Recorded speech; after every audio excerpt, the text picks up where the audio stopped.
Bonjour et bienvenue dans notre émission Sagesse bouddhiste. C'est la découverte d'un maître tibétain hors du commun que nous vous proposons aujourd'hui et dimanche prochain, Jamgon Kongtrul de la tradition Kagyu de la fin du 19e siècle. Son érudition et son œuvre écrite furent immenses, mises au service d'une idée novatrice, préserver et promouvoir les différentes traditions tibétaines. Pour nous en parler, nous avons la grande joie de recevoir Christian Charrier, qui vient de traduire 2 volumes du Trésor des connaissances, considéré comme le premier recueil de Jamgon Kongtrul. Ce matin, nous parlerons de ce maître accompli, sa vie et ses vastes connaissances sur les écoles bouddhistes, dont il a sauvegardé et transmis tous les aspects. Et la semaine prochaine, nous nous arrêterons plus précisément sur 2 de ces volumes, traduits pour la première fois en français. Nous rejoignons donc notre invité, Christian Charrier. Bonjour. Bonjour. Alors, vous êtes enseignant du Dharma. Vous avez effectué une retraite de 3 ans dans la tradition Kagyu. Et vous êtes donc traducteur de textes tibétains anciens que vous contribuez à rendre accessibles avec le soutien de la Fondation Tsadra. Un travail considérable que vous effectuez depuis 20 ans. Merci d'être avec nous sur ce plateau aujourd'hui. Je vous remercie. Alors, on va tout d'abord savoir un petit peu qui était Jamgon Kongtrul, ce grand maître. Que sait-on de sa vie ? Eh bien, on sait beaucoup de choses en fait de sa vie. Jamgon Kongtrul a écrit énormément de choses. Et il nous a laissé à peu près 90 volumes de textes écrits de sa main ou compilés par lui-même. Et c'est colossal. Donc, on a plein de choses. Et en plus de ça, il nous a laissé une autobiographie dans laquelle il raconte sa vie, autrement dit.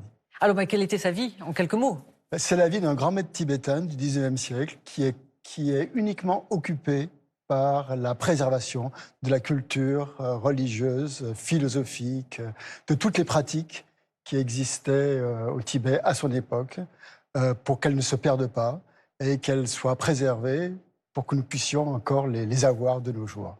Donc c'est quelque chose de fabuleux, un vrai trésor en fait qu'il nous a laissé. Oui.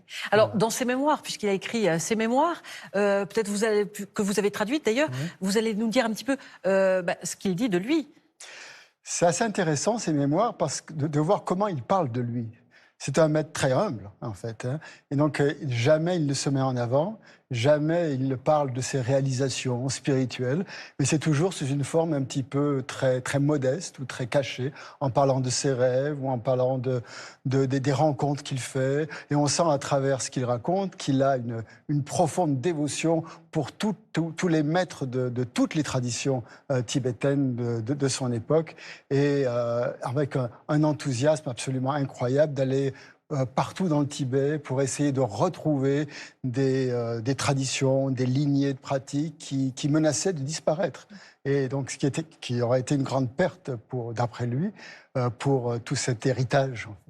Donc, c'est absolument incroyable, justement, qu'un maître ait eu le temps, en fait, de passer. On aurait l'impression qu'il a passé sa vie à écrire, puisqu'il y avait 90 volumes, il faut du temps.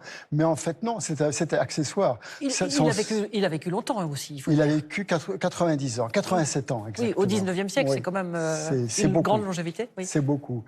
Mais c'était pas son activité principale. Son activité principale, c'était la méditation, c'était la pratique du Dharma. Mais en plus de ça, il a contribué à tout cet héritage littéraire qu'il nous a laissé. Oui, vous dites que c'était un yogi aussi. Oui, en quelque sorte. Il vivait dans un ermitage. Le plus clair de son temps, il vivait dans son ermitage. Et c'est là, d'ailleurs, où il a écrit ses œuvres, où il a rédigé notamment le Trésor de connaissances. Voilà. Alors, on va en parler un petit peu plus tard du Trésor des connaissances. Mais avant tout, le projet de sa vie, justement, c'était de préserver les lignées. De préserver toutes les lignées dans leur intégrité. Pour pas les mélanger, justement, pour qu'elles soient bien, qu'il y ait les pratiquants de ces lignées qui s'y retrouvent dans la façon dont elles sont présentées, tout ça, et qu'il n'y ait pas de divergence ou qu'il n'y ait pas d'animosité entre les lignées, mais qu'elles soient vraiment présentées à leur juste valeur, en montrant ce qu'elles ont vraiment de particulier, ce qui fait leur richesse et leur noblesse, et en quoi elles sont bénéfiques à différents types de pratiquants. Donc il avait une vision extrêmement large, en fait, de tous les pratiquants qui peuvent exister. Tout le monde n'est pas obligé de suivre la même voie. Et ce qui est enrichissant, donc, c'était de présenter à tout ce monde, pratiquants bouddhistes tibétains, des des voix multiples et variées qui étaient toujours authentiques, c'est-à-dire rattachées à des lignées. Rien n'était inventé ou fabriqué. Oui. C'était toujours des lignées qui sont originaires de l'Inde. Oui, qui sont présentées sur un pied d'égalité. C'est-à-dire qu'il n'y a pas de hiérarchie, il n'y a pas de préférence dans son écriture pour l'une ou pour l'autre. Et en fait, je pense même qu'il privilégiait les petites lignées qui étaient en voie de disparition plutôt que celles qui étaient carrément établies. Et là, il n'y avait aucun souci. Comme les Kagyu, les Gelug, tout ça, les grandes traditions tibétaines, il n'y avait pas de problème. Et c'est surtout donc des plus petites traditions qu'il est allé rechercher, dont il a essayé de retrouver tous les textes, toutes les initiations, toutes les pratiques. Donc c'est un travail énorme de chercheurs et de découvreurs, en fait, de trésors. Oui, et avant-gardiste, parce que finalement, il a pu nous transmettre aujourd'hui des lignées qui ont été malmenées au Tibet Et c'est grâce à lui, donc, justement, qu'on peut avoir accès à toute cette richesse, toute cette forme d'enseignement multiples et variés. Alors on dit que c'est le précurseur du mouvement rimé. Est-ce que vous pouvez nous expliquer ce que c'est que le mouvement rimé? Alors le mot rimé, ri ça veut dire catégorie, ça veut dire partie, ça veut dire classe, et mais c'est une négation. Donc rimé, ça veut dire en fait sans parti pris en quelque sorte. Mais en plus de ça, ça veut dire aussi sans catégorie. C'est-à-dire qu'on ne fait pas des catégories en disant qu'il y a des grandes écoles, il y en a des petites, mais tout ça c'est un vaste ensemble. On ne compartimente pas l'enseignement du Bouddha, on essaye de le transmettre et d'en trouver tous les aspects, même ceux qui se paraissent moins importants que d'autres. Et donc l'idée, c'est de transmettre justement la pluralité cette pluralité. Justement. Oui. Donc Kongtrul n'a pas fait vraiment une synthèse, mais plutôt il est allé chercher tous ces éléments qui font la richesse de la tradition tibétaine. Voilà. Alors, justement, on va s'intéresser à l'œuvre de Kongtrul. Oui. Vous dites qu'elle est colossale, vous avez parlé de 90 volumes, ça veut dire des centaines de milliers de pages. C'est incroyable. Et donc, ces volumes sont regroupés dans ce qu'on appelle les 5 trésors, qui ont été... Donc, c'est pas lui qui a donné ce nom, trésor. Il n'a pas appelé sa collection un trésor, bien sûr. C'est son maître principal, Jamyang Khyentse Wangpo, qui a donné ce nom, qui a baptisé ces collections trésors. Et donc, la première collection, celle dont on va parler, qu'on appelle le trésor de connaissances, c'était sa première, en fait, celle avec laquelle il a commencé à publier, à compiler tous ces... Et après, il y en a eu d'autres, il y en a eu 4 autres. Donc, ces 90 volumes sont répartis au sein de 5 trésors. Et le plus petit, en fait, de ces 5 trésors contient 10 volumes, et c'est celui-là qu'on appelle le trésor de connaissances. Voilà, que vous avez commencé à traduire, notamment avec Patrick Carré. À l'origine de qui est ce projet, finalement? Ce projet, en fait, il a commencé en 1988, et c'est Kalu Rinpoche qui a lancé l'idée, Feu Kalu Rinpoche, qui a réuni à cette époque-là un groupe de traducteurs occidentaux pour traduire le trésor de connaissances en anglais. Et ça a commencé donc, c'était son projet, que tout le trésor de connaissances soit traduit. C'était les 10 volumes. Donc il a réuni certains traducteurs, ça a piétiné, ça a bien commencé. Après, il y a eu un moment d'un peu d'hésitation. Et c'est à ce moment-là que la fondation Tsadra est arrivée pour continuer à financer le projet, à le promouvoir et à trouver des traducteurs, parce que ce n'était pas très évident de trouver des sponsors, un parrainage pour financer une traduction aussi importante. Donc c'est en fait grâce à la fondation Tsadra que cette collection a pu voir le jour, avec les 10 volumes. Donc les 10 volumes sont sortis en anglais. Ils existent en anglais. Et donc notre mission en France, c'est pas de tout traduire, les 10 volumes, mais au moins d'en prendre quelques-uns qui sont pour nous assez représentatifs de Kongtrul et aussi du message, de ce qu'il a à dire et de cette connaissance qu'il veut transmettre. C'est une traduction qui est difficile, traduire Kongtrul? Kongtrul, c'est pas simple à traduire. C'est pas quelqu'un de simple. Du tibétain, je précise, que vous traduisez directement du tibétain. C'est quelqu'un qui a une très très vaste connaissance. Dans son nom complet, Jamgon Kongtrul Lodreux Taillé, ça veut dire une immense connaissance, une immense intelligence, ou même infinie, taillée.